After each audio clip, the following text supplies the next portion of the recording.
Welcome to Not Milk Never Milk. Subscribe if you're lactose intolerant. You start by securing the audio and placing it where Inshot can access it. You must confirm usage rights, otherwise use your upload or a royalty-free track.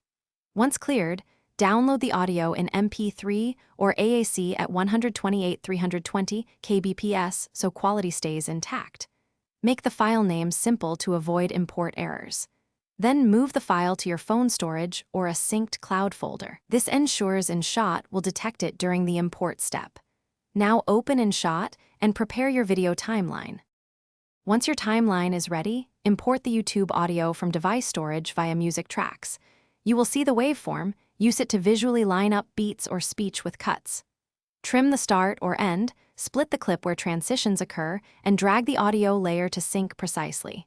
Make use of 0.1 second nudges for tight alignment. This matters for lip sync or beat drops. Also lower or duck original clip audio so the YouTube track sits clearly in the mix.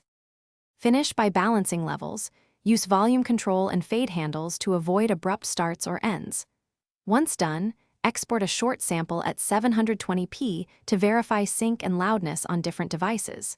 If everything checks out, export your final video at desired resolution. If you run into issues, make sure to clear Inshot cache and restart the app. Re-encode the audio to MP3 if import or playback fails. One key tip: keep an uncompressed backup of your project assets in case you need to re-edit. Thanks for watching. If this was helpful, leave a like and consider subscribing. See you next time.